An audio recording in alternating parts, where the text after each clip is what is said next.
when they're ready, they just slip in and join us. I've asked them if that's all right. They didn't say no, so I took it to be yes.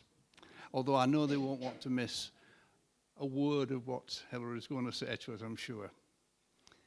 As I said earlier, it's great to be together again for our first of this new season of FFF.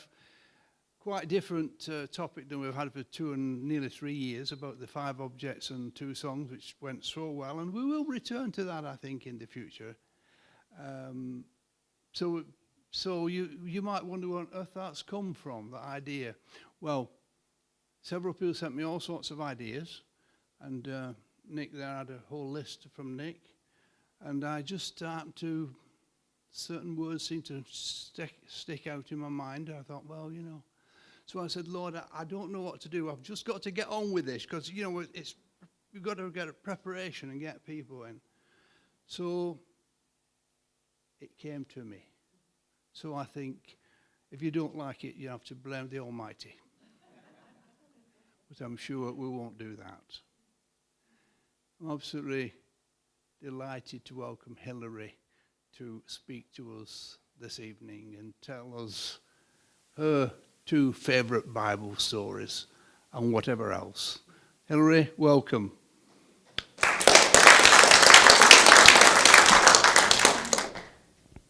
Good evening, everybody. It's lovely to be here. And it might be my interpretation of Brian's title, so you can blame me, actually, if it's not what you think it should be tonight. I'll just move that out of the way for a bit. I've interpreted it as my faith and my story and how particular Bible stories have fitted in with my Christian journey. I haven't gone back a long way because most of you will know quite a bit about my Christian journey. So I've really gone back probably only about 23 years in some respects. So when I became a Methodist minister in 2002, Les and I went to Chorley for 7 years, but after 6.5 years we were lifted, which is the church's way of saying, we want you somewhere else. And they moved us to Northwich, and we were there 5.5 years before we came back to Bolton for me to be minister here, and some of the other churches as well. So I did have one Bible story that I wanted to use at this point, but I've changed it because it sort of set a theme for my faith journey. In 2014, 2015, at an FFF, we did a series on good girls and bad girls from the Bible. And I told the story of Judith, and Judith's story comes from the Apocrypha. I love the story. It's only 16 chapters. Go home, read it. It's just a great story.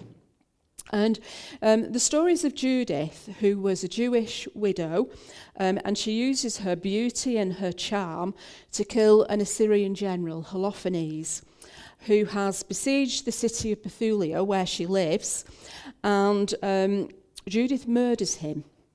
And in doing so, she saves Jerusalem from being overrun. And my question was, is Judith a good girl or a bad girl of the Bible? And it was Glenys Astley who said, she was neither good nor bad, she was brave.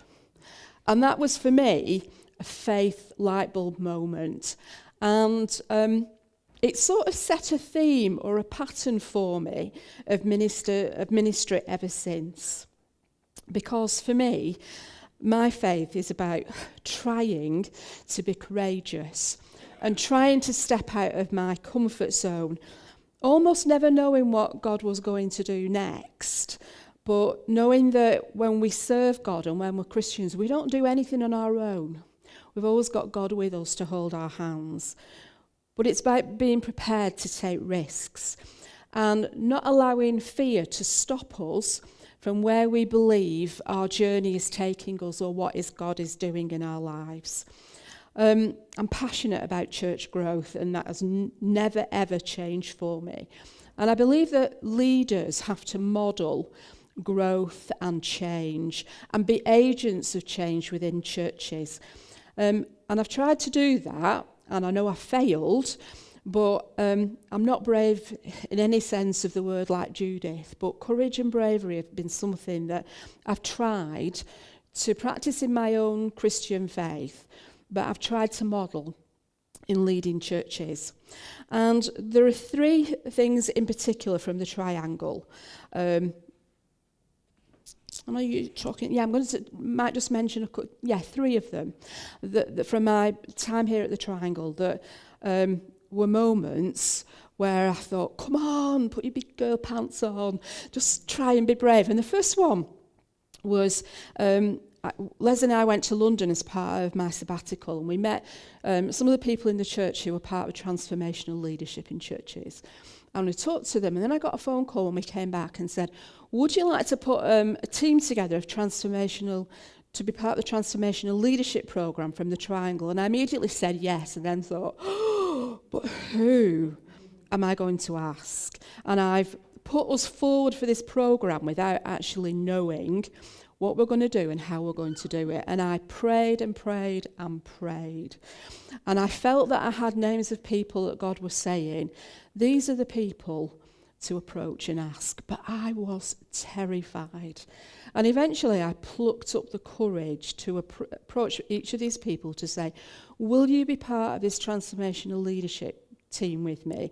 It'll mean we'll have to have meetings, we'll have to go away for a weekend, we'll have to do all sorts of things. And not one of them said no. And for me, it was an inspiring group that I was privileged to be a part of. Another thing from being here that has had a massive input on my faith is a phrase that Colin used so many times.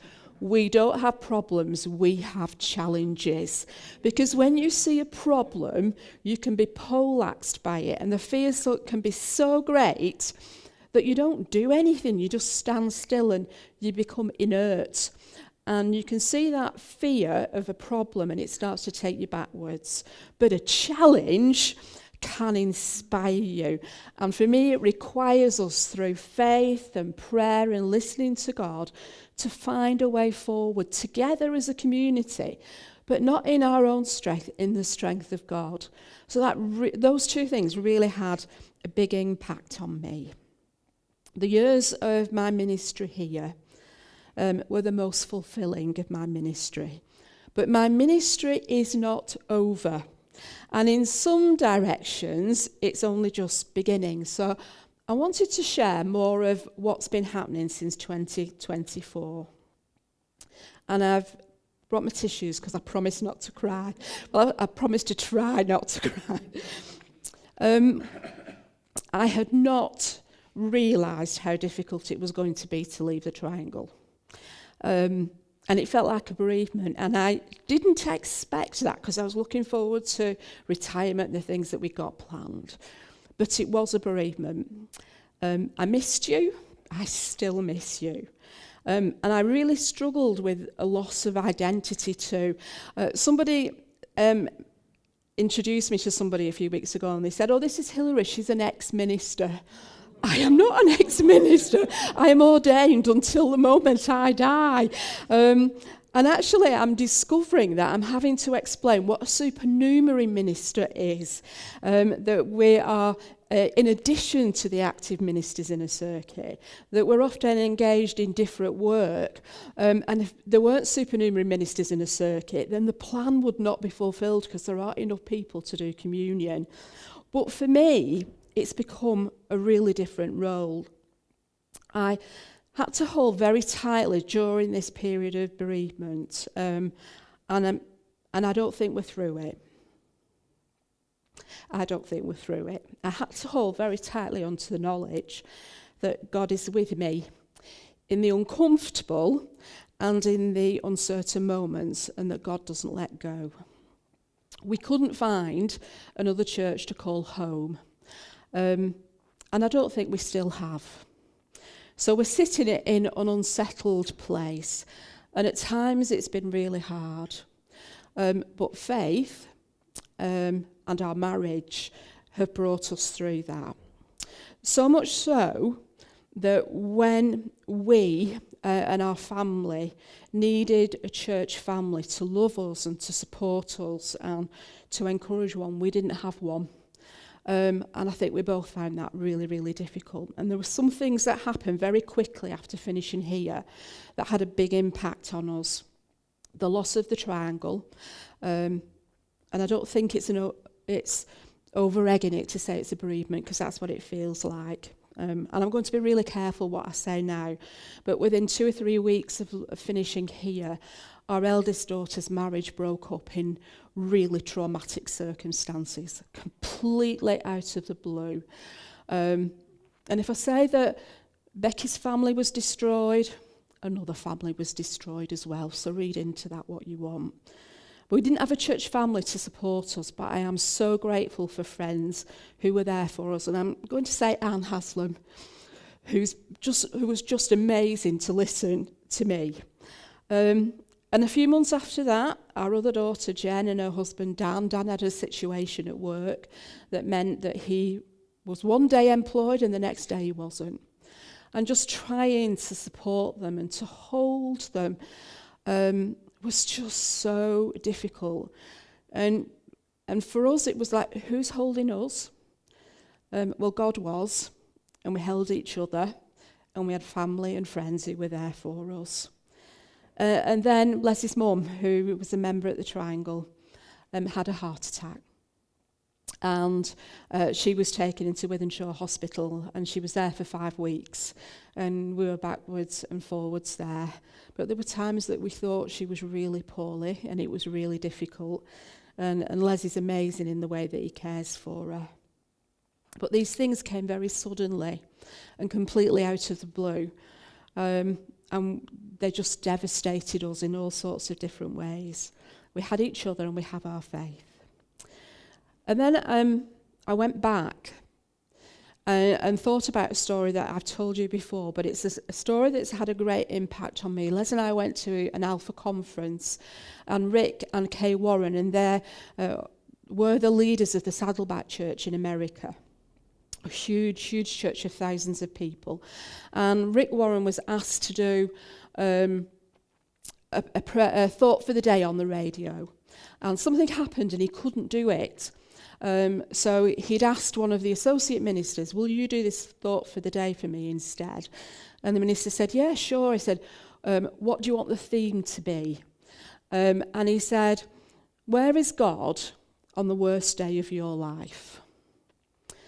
And Rick and Kay Warren got a phone call later in the day to say that their son had taken his own life. And he said that was the worst day of our life.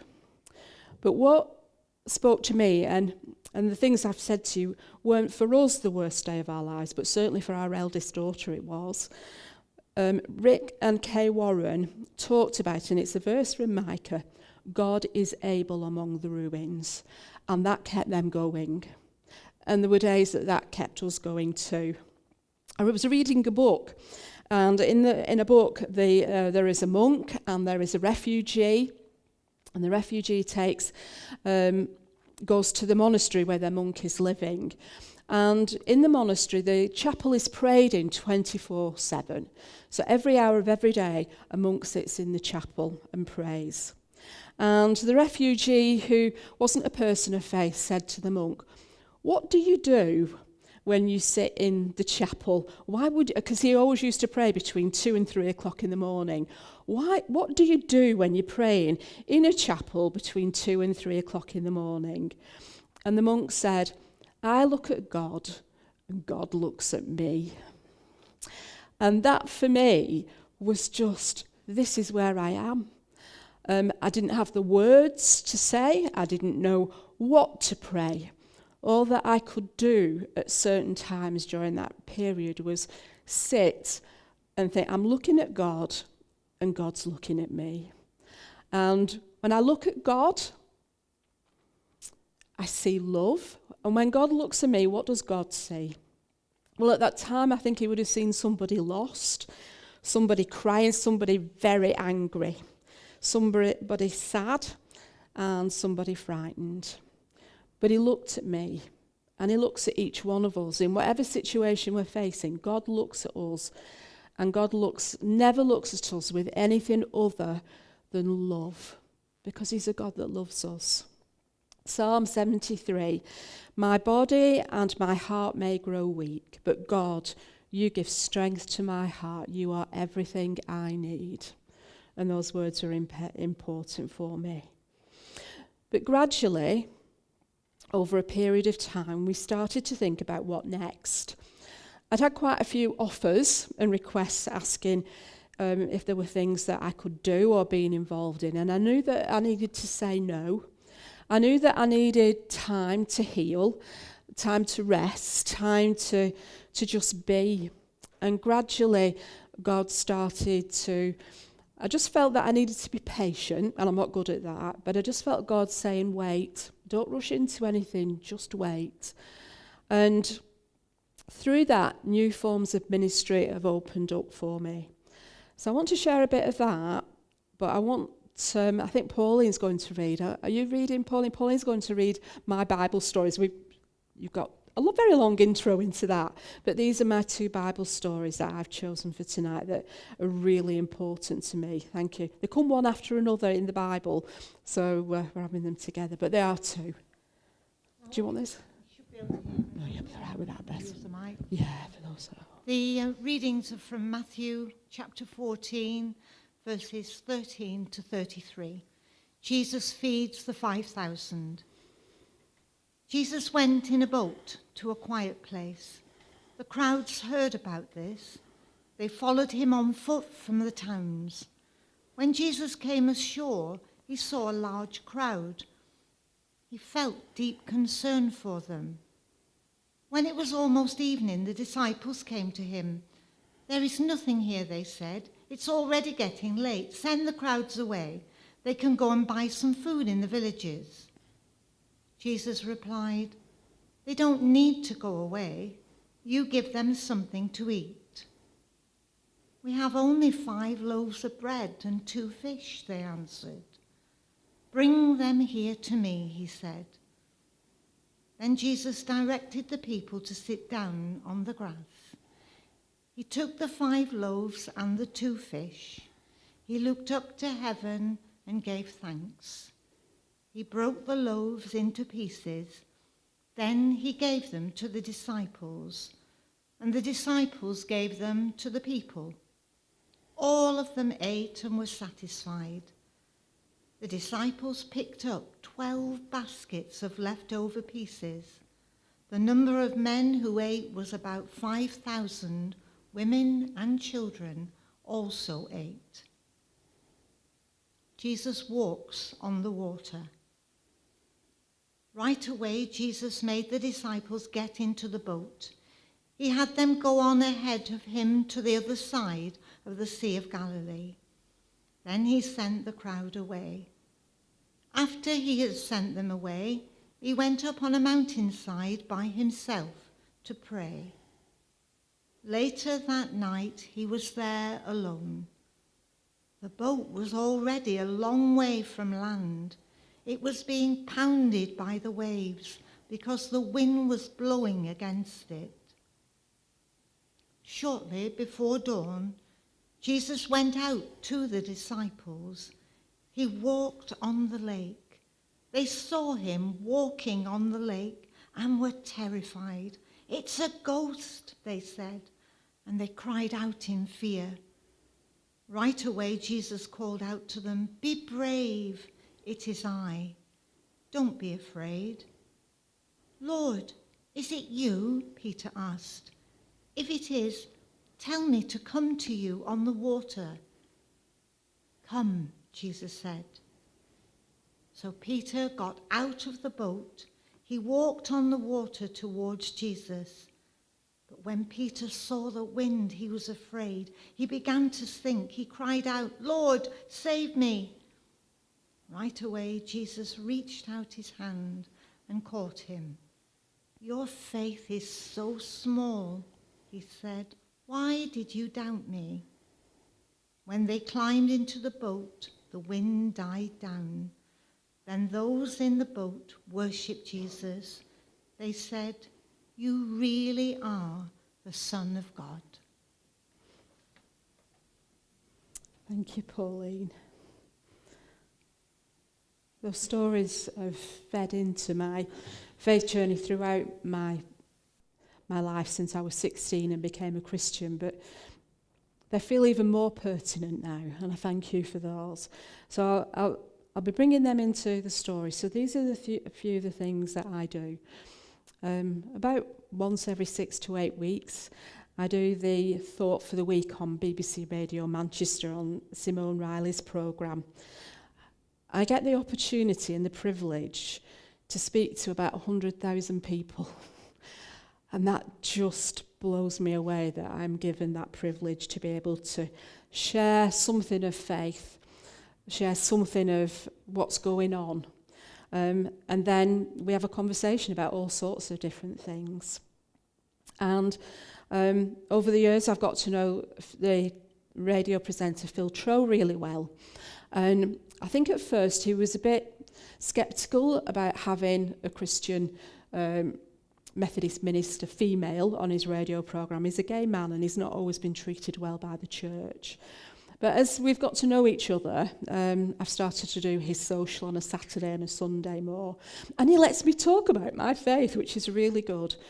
And there are 180,000 people listening. And I just find that is such a privilege. My prayer before I do it is, Lord, please don't let me let you down. Don't let me let the church down, and don't let me make a fool of myself. Well, I'll do that, but I don't mind. One of the real privileges of that I've found is that I have been able to work with a lot of ministers or lay leaders in mentoring, coaching, supervising, and supporting them. Some of which I never expected to do. But when we were doing the transformational leadership team, that Fiona and Anne and Peter will remember, we had a coach called Mark who was really scary. He'd ask us a question and then he'd go quiet. So we filled the space, well I did, because I don't like silence. And now I'm doing it to other people. But it is an absolute pleasure. I'm a sounding board and a listening ear. I get to ask those awkward questions. Peter's favourite question is why? And I get to ask that on a very regular basis. What's God saying to you through this? How are you going to fit this into your ministry of so many hours? What are you going to give up to do this? How is this impacting on the kingdom of God? Because we're not building empires, we're building a kingdom. And I just love it. I am so privileged to do something that I feel inspired by these often younger ministers, but not always, who are desperately trying to do ministry. And I did a training course a few weeks ago, and it was called Supporting Those Who Are Overworked and Overwhelmed. And everybody on the course is supporting ministers who are overworked and overwhelmed. But everybody on this course was overworked and overwhelmed themselves. And I just thought, what are we doing? The Methodist Church doesn't always look after its ministers very well. And for me, well-being of ministers is absolutely critical. And I'm now in a place of being able to support them. And I just find that an absolute privilege. I love it. One of the things that I knew when I finished I needed to be really strict on was that I needed to take 12 months not to preach. I needed to sit in a congregation, and I still can't get my head round. I'm not critiquing the service. I am not marking various things out of 10, but I find that really hard to switch off from. I am being there to worship and to be fed. And I needed to get almost off the hamster wheel of service preparation. But now I'm back preaching. And my love of preaching is reignited. I just love it. It's just something that I have always done. But it's taken a new direction and an unexpected direction. Prior to 2024 and sitting down, 12 out of 13 weeks I'd be preaching to in churches where I knew the congregations well. And when it came to communion in a church, roughly 90 to 95% of the congregation I would know by name. And for me, it's important to know people by name when they come to communion, because Jesus knows us all by name. But not only when people came forward would I be able to say, Brian, the body of Christ given for you. Very often I knew the things that were going on in people's lives. I would know the things that they were facing. I would know things about their grandchildren, even things about their pets. And preaching felt really intimate and very personal. Now I go to churches and I don't often know the congregation. And it feels really different that I can preach the lectionary,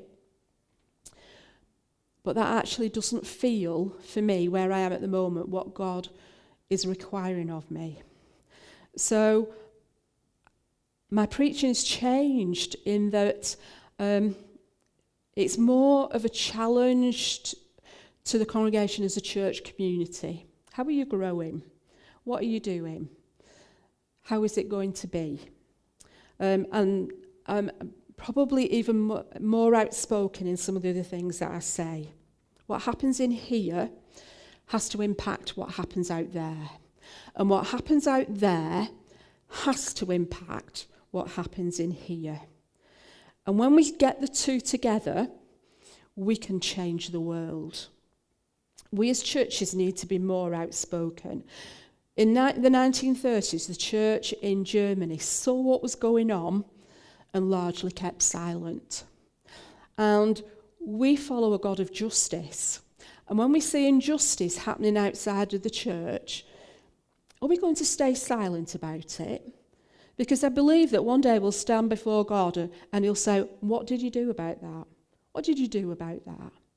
And if we say, well, we didn't do anything, what does that say? So I've become more outspoken, which I'm sure sometimes, probably some churches have said to Chris, will you make sure you don't planner?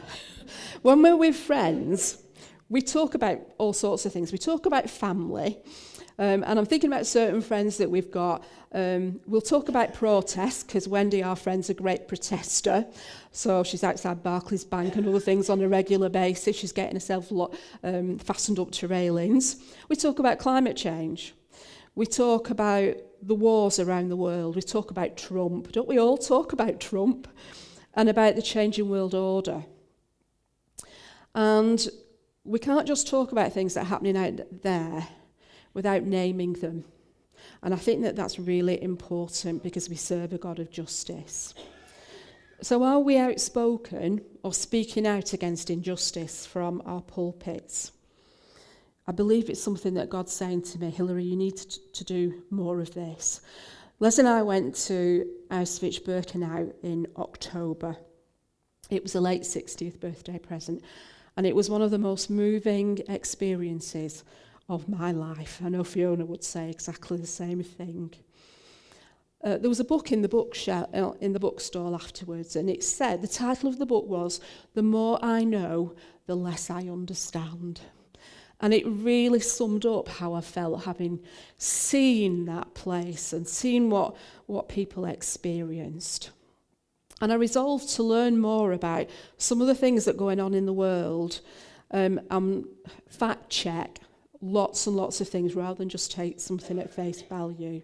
So not party politics, absolutely not, but politics and faith belong together. Jesus was a politician as well as a religious leader. Someone in a group that I'm a part of on social media said a few weeks ago, and you can challenge me if you don't agree, but ministers being silent about things happening in the world amounts to malpractice.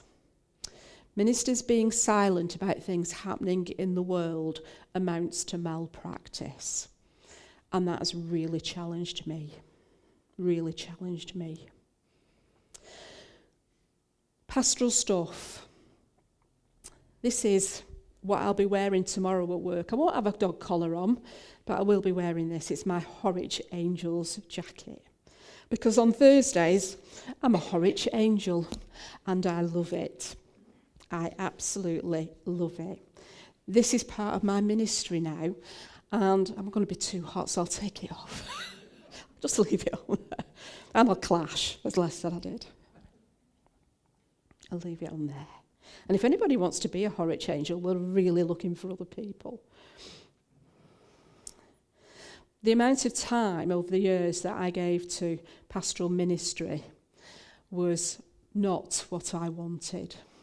If there's lots of things going on in a church, pastoral ministry is what is left behind. And I think that is it doesn't do us credit to not do pastoral ministry.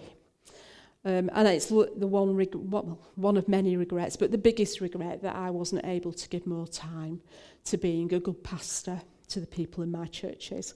I have a friend who is a Methodist minister, and they always used to say, if he was coming to your house, you either knew you were dying or you were in trouble, because he couldn't fit pastoral visiting in. And I started to pray, what can I do? Les and I were going out one day to a film club in Bolton town centre. And we parked the car up and we were walking under the underpass. And this young man came running towards us. And he shouted, give me your phone, give me your phone. And we were sort of like, what? And he said, there's a man up there and he's going to run onto St. Peter's Way, he wants to kill himself. Give me your phone and I'll get the police. And lots of people ignored him because actually it looked like he was just going to nick your phone. And Les said, it's fine, I'll ring the police. And Les rang the police. And I could see this man up an embankment. And he was banging his head against the fence. And every so often he'd lift his foot up as though he was trying to get the courage to go over the fence and onto the St. Peter's Way. And I stood at the bottom, and Les was on the phone, and the police said to Les, he explained the situation, and the police said, I've got you, I can see you. And they could see Les on his phone, and me at the bottom of the hill, and this man on the embankment, just thinking about going over the edge. And I did what I would normally do in that situation. I did almost an internal risk assessment. Can I get up the embankment? And I could. If I go up that embankment, am I going to put myself in any danger? And I realised that I wasn't. I was not a personal threat to him. I'm an old grandma. I was not a physical threat to him. So I went up the embankment to him. And all I did, I said, hello, my name's Hilary, what's your name? And he said, I'm Victor. And I said, what's the matter, Victor? And he said, I just want to die. I just want to die. I want to end it all. I want these voices to stop. And I just want to die. And we just talked. And I got my arm round him, and we were just talking, and he was still very near the edge. And I was just mindful, if this man goes over that bridge, he's going to die. And whoever's driving on the St. Peter's Way is going to die as well. Because if they'd have hit him, I don't know what would have happened to their car. And then lots of people had passed, and they just carried on walking, apart from a young Asian lad, he was about 20, 21. And he stood at the bottom and he said, do you need some help up there? And I said, yeah. I said, I'm Hilary, this is Victor. Victor's not feeling so good today. Can I come up? And I said, yeah, please do. So I stood at one side of this man. And this young Asian man whose name was Ahmed, because I said, this is Victor and I'm Hilary. And he said, hello, Victor, my name's Ahmed. And we stood on either side of him and we talked about where he was and what he wanted to do. And we were both linking him. And then all of a sudden we can hear police sirens coming. And he said, somebody's rung the police. And he tried to turn to go onto St. Peter's Way. And had I been on my own, I would not have been able to stop him, and he would have died. But this young man, he was big and strong, and he held on to him. Les was the person who'd run the police, but he had to. And the police arrived, and this police officer, this young guy, was brilliant. And he shouted up, and he said, hello up there, are you all right? And I said, hiya. I said, I'm Hilary, this is Ahmed, and this is Victor, and Victor's not feeling very well, and he's not in a good situation. And we walked him down, and he walked him up. And there were 5 police officers, and they just surrounded him and looked after him. And it was one of those moments that I thought, do you know, I don't know what I'm doing, I don't know where I'm going, but I just felt, if this is something I can do, because I can talk to people, if this is something I can do, please use whatever I can give you in a ministry. Jesus said to the disciples in the feeding of the 5,000, when everybody was hungry, you give them something to eat. And it has always read to me that Jesus is challenging them to come up with a solution to a problem and do something about it. And they saw it as a problem, not a challenge, Colin. And it almost seems as though they throw up their arms and say, it's impossible. I don't know, I can't do anything. And often when we're out of our depth, our response, well, my response, I can't speak on behalf of you all, is to say, I can't do it. This is too big for me. But then they gave Jesus the 5 loaves and the 2 fishes, and Jesus worked a miracle. And it feels to me that Jesus says to each one of us, what have you got in your hands? What gifts have you got that you can use to reach other people? And my response is always, not very much. And then I think, but I can listen, and I can walk beside someone. So my response after that was to say to God, just use me in any way that you want. And I'm happy if things go wrong and I fail, because I love the words of Thomas Merton, who says, Lord, I believe the desire to please you does in fact please you. So if we're willing to have a go, I think that's good enough for God. But then he doesn't leave us alone. Because immediately after the feeding of the 5,000, and I suspect the disciples were all on a bit of a high, you know. Oh, we've seen all these people, all these men, and these women and children, all these people fed, and we've seen all these baskets of bread. They were on a bit of a high. And then they go in the boat, and they're a bit scared again. They go back to where they were. And they see Jesus walking towards them on the water. And Peter is the disciple who gets out of the boat to walk to Jesus. And we can be a bit snidey about Peter. Oh, he was a failure. Peter failed to walk on the water. But actually, Peter was the one who gave it a go. And I think we should applaud him for that. Peter is remembered for sinking, but who's the one brave enough to give it a go. And Jesus said to them, and Pauline read those words, be brave, it is I, do not be afraid. And I think every time we do something for Jesus, no matter how small, he tells us we don't need to be afraid because he's with us. And that's really important. And as Christians, sometimes we need to be a bit braver. And the more we step out the boat and we do a bit, and it works all right, and our faith grows, the more we're brave, the more we're less afraid to do something. And that's really important. And the bit that always speaks to me, and is one of the things that's so important about that reading of Jesus walking on the water. At that moment that Jesus was walking on the water and Peter got out the boat, Jesus was out of the boat. So we could say, oh, I'll stay in the boat where it's nice and safe and it's comfortable and I know what's happening. But Jesus wasn't in the boat. So do we want to be in the boat where it's nice and comfy and safe? Or do we want to be out of the boat with Jesus attempting to walk on water?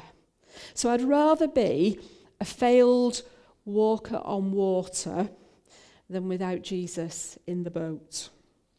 So on a Thursday, I wear my Horwich Angels jacket. Horwich Angels is part of the town centre chaplaincy team in Bolton.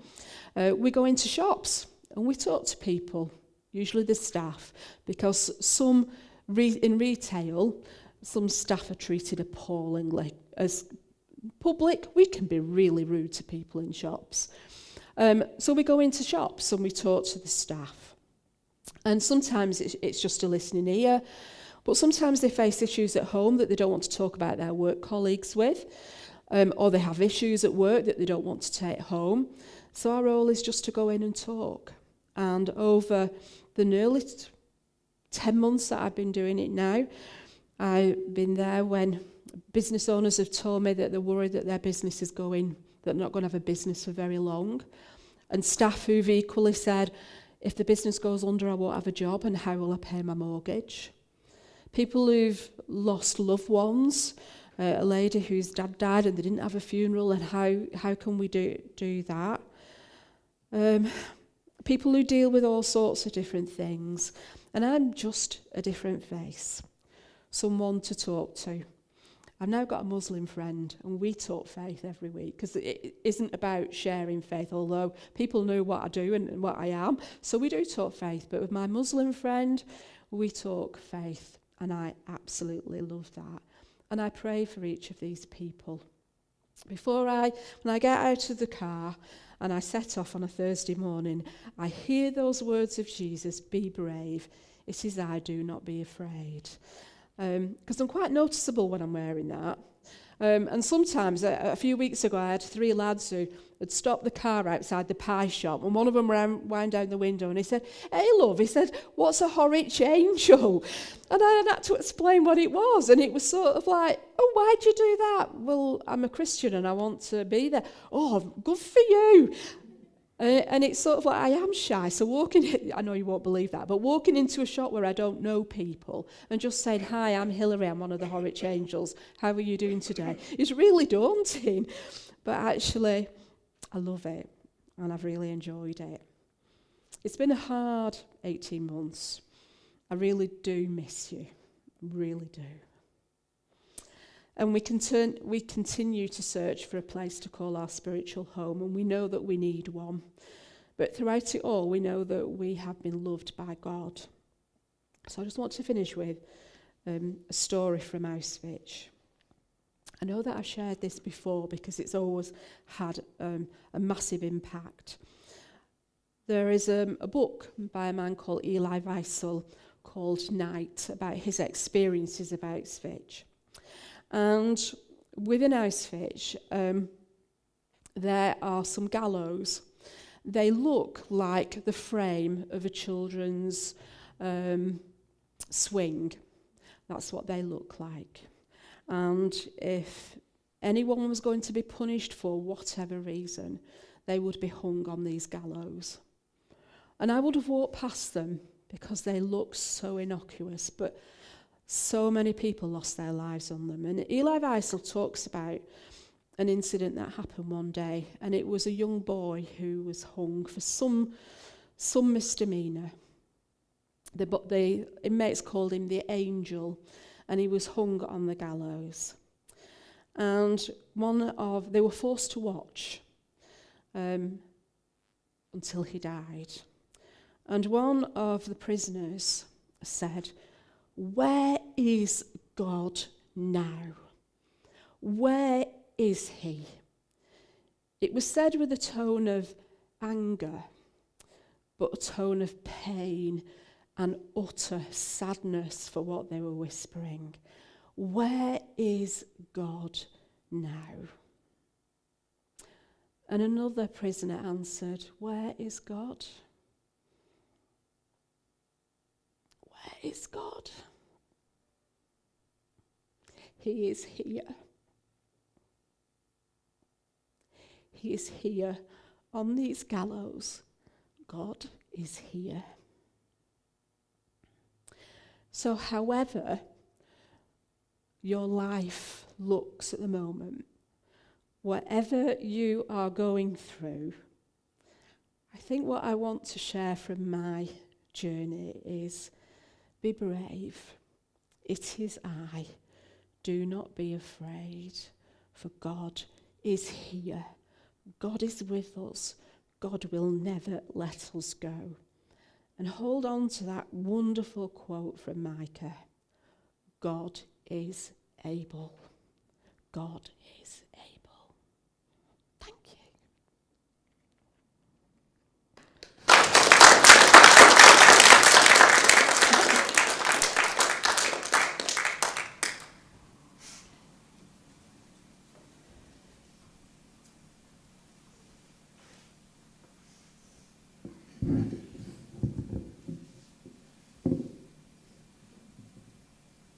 What can you say after that? I would love to be able to say something, but I feel so terribly inadequate. So I just want to say a very sincere and deep thanks to Hilary. She talked about her leaving the Triangle being a bereavement for her.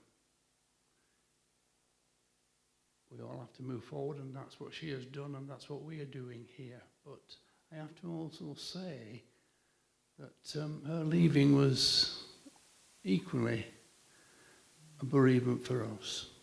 And anyone who has listened to her this evening will know, will understand what I'm saying.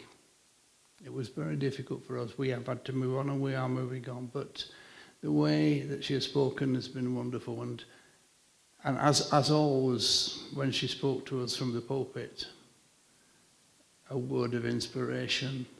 Everything she said has been inspiring to us in our faith, in our understanding. And I want to say, on behalf of you all, a very big thank you for that. Shall we just say, I thought you can't say a prayer tonight, Brian, but I suddenly feel that I have to. So can we just say a word of prayer?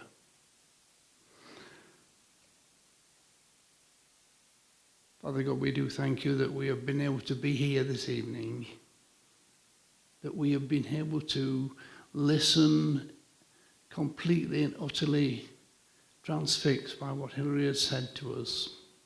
We just want to say thank you for her witness and her continuing witness to your glory and strength and power. May through her words we also be strengthened and know where we are going. May we continue on our journey in faith and with faith, knowing that you are the God who lifts us up, lifts us out, feeds us with what we need. So thank you, Lord, for being with us this evening. Thank you for Hilary's witness to us in what she has said, and that we've been able to take so much from it. Glory be to you, Lord. May your kingdom continue to come through our actions, through the things that you drive us on to do. In your name and for your sake. Amen. Amen. I just want to say a quick word of thanks to everybody involved in setting up this evening, and Joyce arranging the food and the helpers in the kitchen and so on, for our caretaker Joanne for setting up the hall, which was almost very helpful, and we're grateful for that. We shall meet again on the 18th again of March, which is probably only 4 weeks today, come to think of it, when our speaker will be our current minister, the Reverend Robert Casima. So we look forward to that equally. But in the meantime, I know you've got lots of things to take home and think about after this evening. So may you go home and do that. But may you go home with God and in safety. Thank you.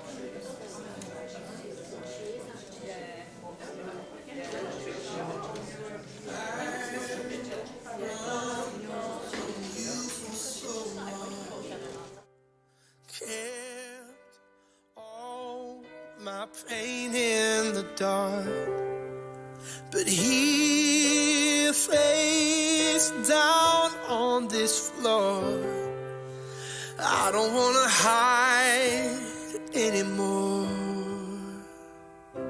Here's my broken pieces, all my incompleteness. Take this shattered heart and make a work of art.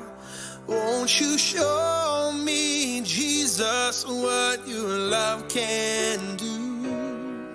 Like a stained glass window, I wanna feel your light shine through.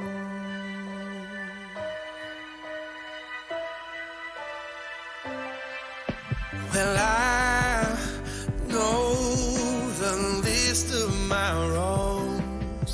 Still you hold me close in your arms, and there's no soul that can't be restored. So I don't wanna hide anymore.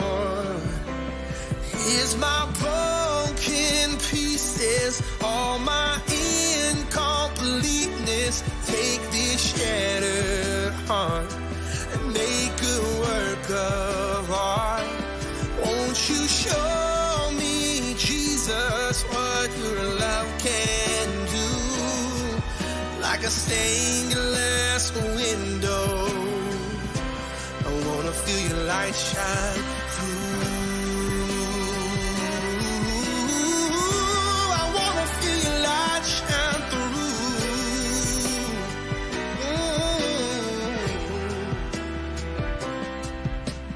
All to you, Lord, I surrender. All to you I give.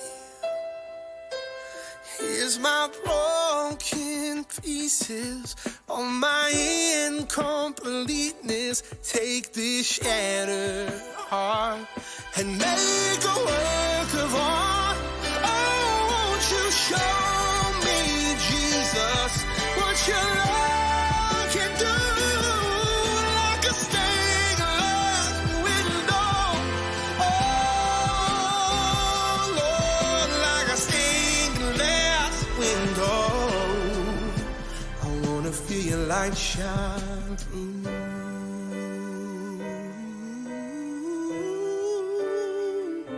I wanna feel it. Oh, I just need to feel your light shine through.